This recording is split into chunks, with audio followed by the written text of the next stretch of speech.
buenas tardes, bienvenidos al podcast de After con el abuelo, donde intentamos entender y hablar sobre el mundo.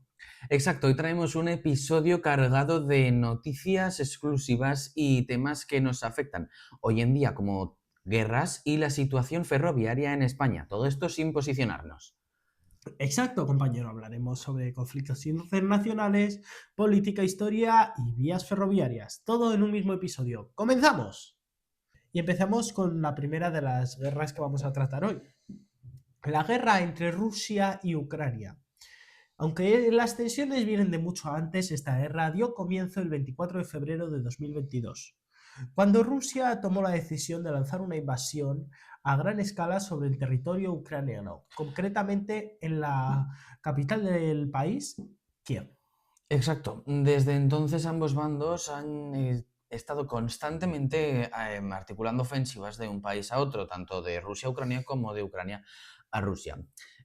Pues tanto ataques con misiles, ejércitos, drones, bombas, etcétera, pues es lo que al final se encontrará seguramente en los puntos calientes, en las zonas de guerra y en las zonas Y activas. ataques no militares, como por ejemplo cortar suministros básicos como luz, Cierto, agua, y además que han atacado justamente en sitios estratégicos. estratégicos centrales nucleares, sitios, hospitales, colegios, donde se sabía que ahí realmente podía estar el problema. Sí, es una guerra que es, bueno, básicamente han ido ahí a matar a gente y a intentar recuperar el territorio, pero hay que recordar, primero de todo, que esto parte su base desde de la historia del mundo. Nos tenemos que remontar al siglo pasado, cuando nació la URSS y demás, y recordar que Ucrania formaba parte de lo que antiguamente era la URSS y que puede que esta guerra, el final, sea que Rusia consiga tomar Ucrania por ese deseo de volver a reunificar lo que antiguamente era la URSS. Rusia está justificando y justifica su actuación por motivos de seguridad y geopolítica. Ucrania, por su parte, está defendiendo su soberanía y la integridad territorial. Cuenta con el apoyo militar y económico de bastantes países occidentales, cosa que genera una pequeña controversia, ya que realmente estás apoyando a uno de los dos bandos y puede molestar al otro. Sí, eso puede dar a que haya algo todavía más grande y pues sea algo bastante peor. Una guerra Además, mundial. sí, eso entre otras, se barajó al principio que todo esto desencadenase en una tercera guerra mundial y fuera pues una catástrofe al fin y al cabo para, sobre todo para los ciudadanos europeos y más todos los que están en la zona más cercana a las fronteras con Ucrania, además que todos los países que estaban en frontera con Rusia, pues desde ese También momento, pues claro, estuvieron con una alerta constante. El caso, seguimos 3 años después sin una solución definitiva de lo que podrá suceder y de cómo acabará, pero sí que es cierto que ha habido intentos, ¿no?, de pues, acuerdos diplomáticos o conversaciones y demás, en los que, por ejemplo, ha entrado a participar Estados Unidos para intentar calmar un poco la situación y volver a una situación normal o por lo menos algo más tranquila. ahora pasamos a uno de los conflictos más largos y complejos de este mundo, el conflicto entre Israel y Palestina, que se arrastra desde el siglo pasado. Sí, uno de los puntos claves está en el papel que tuvo Gran Bretaña en el siglo pasado, como bien has dicho. Pues bueno, Gran Bretaña hay que recordar que estuvo de mandato, o sea, durante el mandato británico de Palestina en 1917, con la declaración de Balfour, el gobierno británico apoyó la creación de un nuevo Estado judío, un hogar nacional judío, un territorio donde ya vivía una población árabe palestina. Querían meter a los israelíes, al pueblo judío, básicamente, que en un territorio vivían una población, llegó Gran Bretaña y decidió que ese podía ser uno de los, un buen territorio, ¿no?, para la tierra prometida de Israel, que bueno, esto además pues también está basado con temas de religiones y tal, y después se ve en la Biblia, la tierra prometida, etcétera. Tras el final de este mandato británico y la creación del Estado de Israel en 1948, se sucedieron guerras, o sea, ya fue el momento donde empezaron las guerras, desplazamientos de la población y enfrentamientos que fueron lo que realmente asentaron las bases de este conflicto que tenemos actualmente, el cual lleva ya casi cerca De 100 años aún no ha llegado, pero lleva ya muchas décadas afectando mundialmente. Sí, desde que más o menos en 1917 se prometió esa tierra, en 1948 se crea el Estado palestino, o sea, bien, el Estado israelí, perdón, y además después, pues, ¿qué pasa? Que actualmente, desde ese lapso de tiempo que ha transcurrido, al fin y al cabo no ha habido más que guerrillas. Pues yo te tiro una, yo qué sé, Yo te tiro una bomba sí, y tú me tiras otra. pero claro, no ha llegado a más, siempre ha sido una tal, se quedaban en iguales, hasta que, pues bueno, ahí es que entramos ya en un tema bastante más largo y tendido,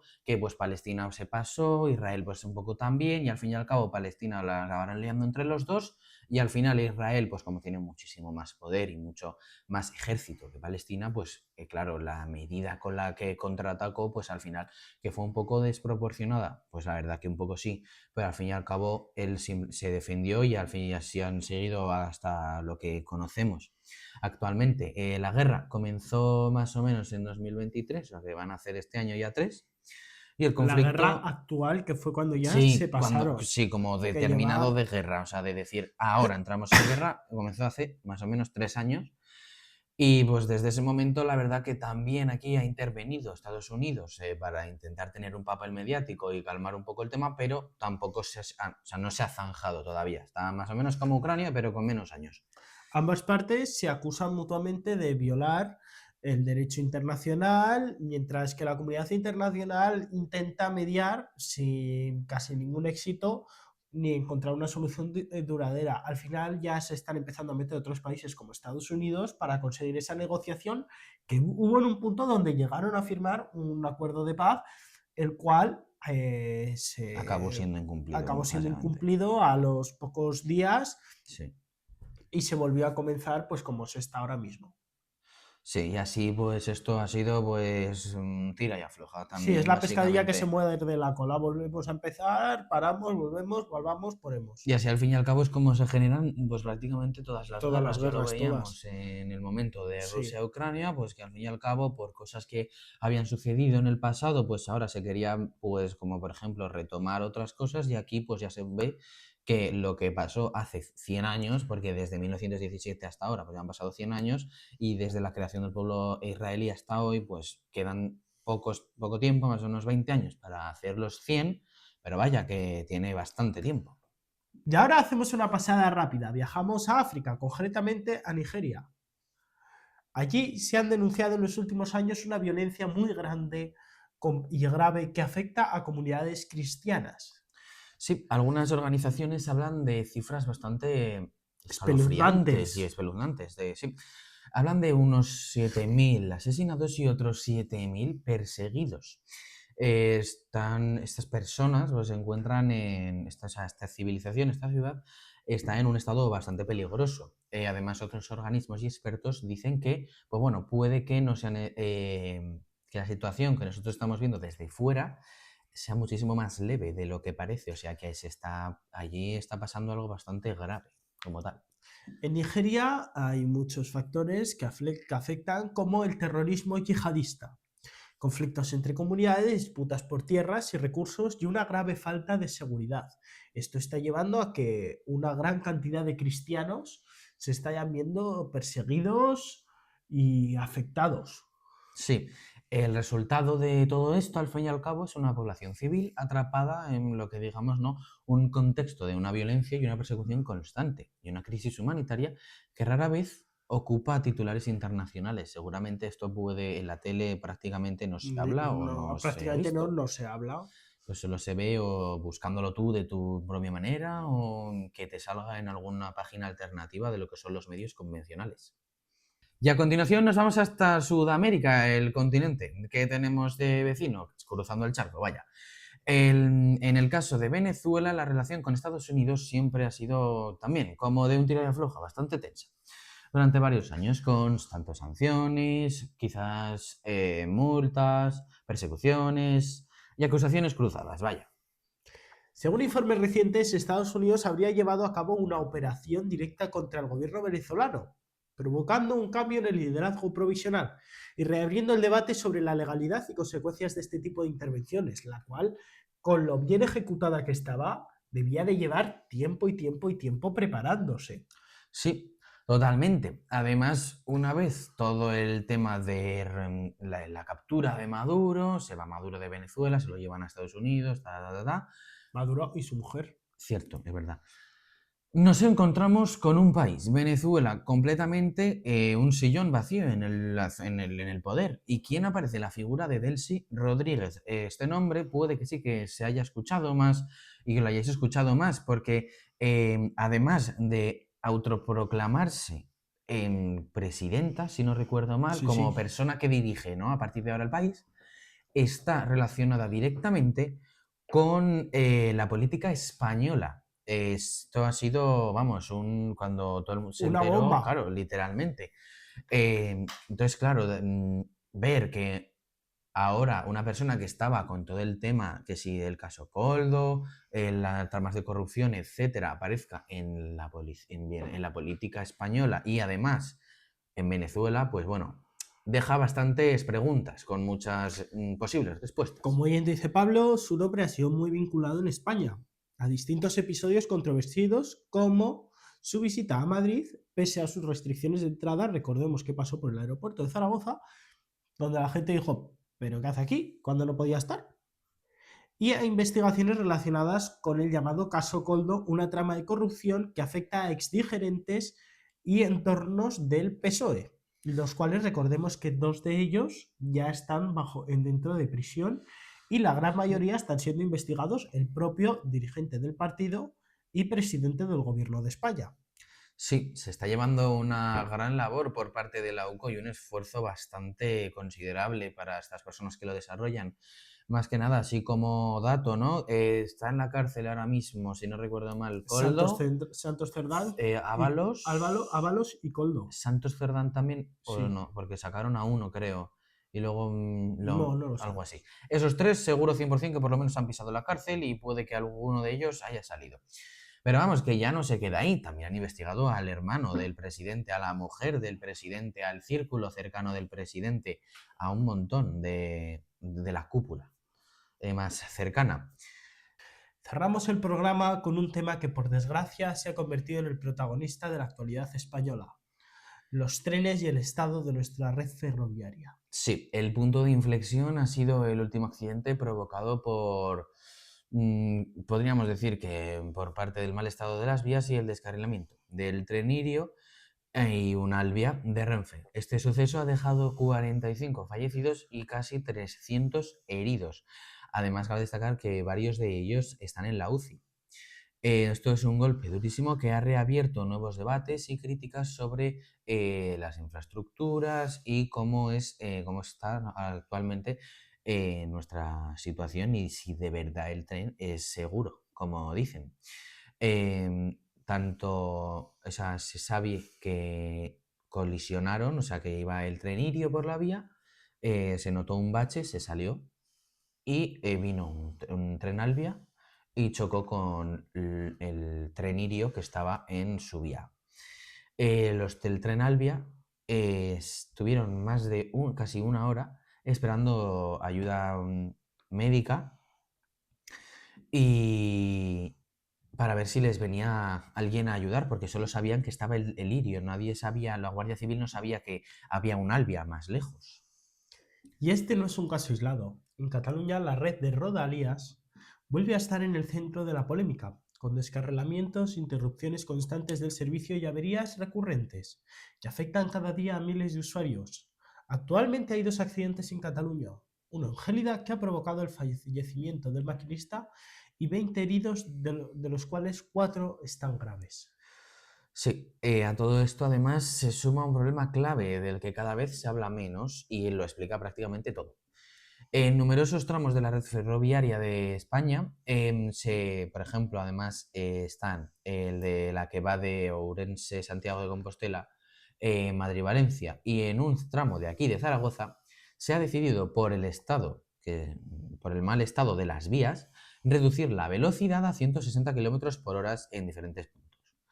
No es una medida puntual, sino una solución preventiva, en la cual pues, se debería de invertir el dinero que es necesario o el dinero que de verdad, o sea, o que el dinero que hay, que se invierta en lo que se debe de invertir, no en gastarlo en diversos campos y en diversas cosas que no son necesarias. Esto provoca que los trenes diseñados para circular a altas velocidades tengan que hacerlo muy debajo por lo previsto, alargando los tiempos de viaje y aumentando los retrasos. En algunos casos estas limitaciones llevan meses e incluso años sin resolverse. Y recordemos que en el año 2005 Renfe presentaba el AVE con el anuncio de si tu AVE se retrasa más de 5 minutos se te devuelve el importe íntegro, cosa que ahora mismo es lo normal, que se retrase minutos e incluso horas. Sí, lo mínimo ya es 1 hora o hasta más, o sea, casi 2 horas o 3. Pero bueno, aparte que Adif no es capaz ni de localizar sus propios trenes. O sea, que tengamos la misma estructura ferroviaria que China y no seamos capaces ni de poner un geolocalizador en cada tren que circula por las vías de nuestro país a cargo de 100 o casi 200 personas por tren, es algo que me parece inaceptable.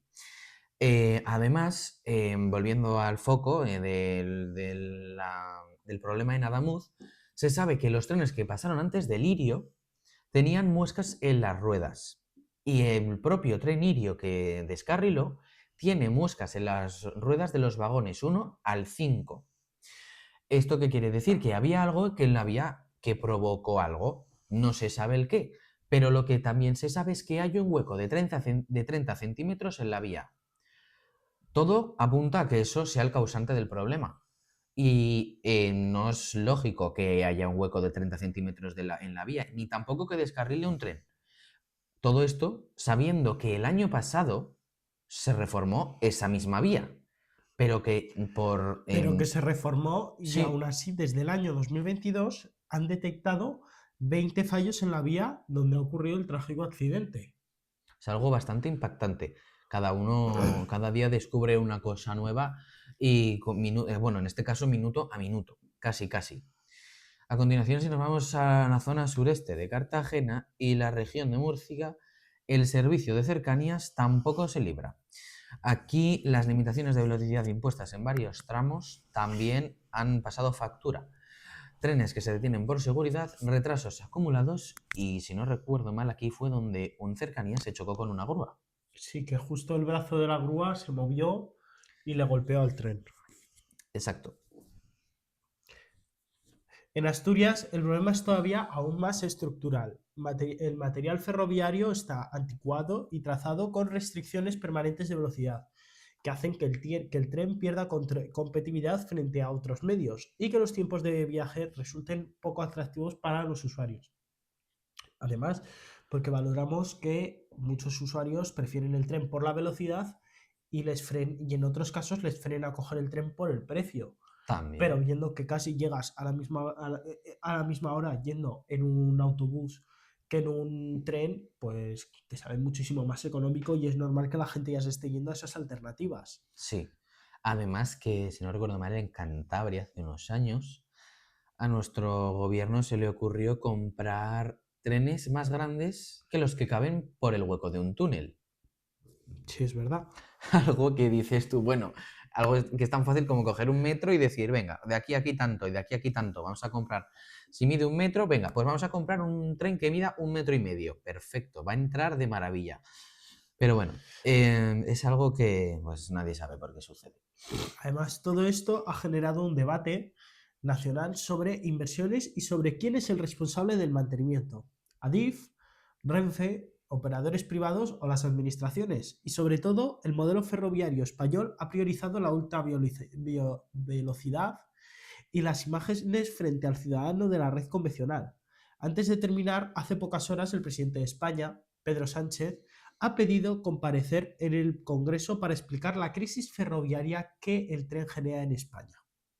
Sí, en resumen, así ya terminando este programa y este episodio que ha sido bastante cargado, puede que sea uno tanto denso como complicado, tanto de redactar, debatir, para que os llegue la información de la mejor manera posible, ni de abrir ni melones, ni problemas, ni nada.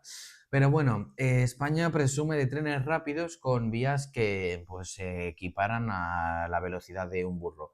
Pero la realidad es que muchos circulan más despacio, no por elección, sino porque la vía pues no da para más.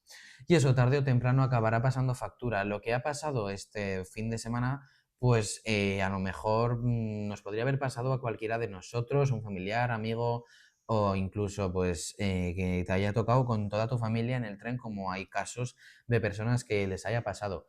Así que pues estaría bien que se gastara el dinero donde se debe. Y bueno, una vez más, muchas gracias por acompañarnos en un episodio más. Cerramos este episodio con un pequeño repaso de las guerras que parecían lejanas, pero que influyen en nuestro día a día y por problemas muy cercanos que nos afectan directamente.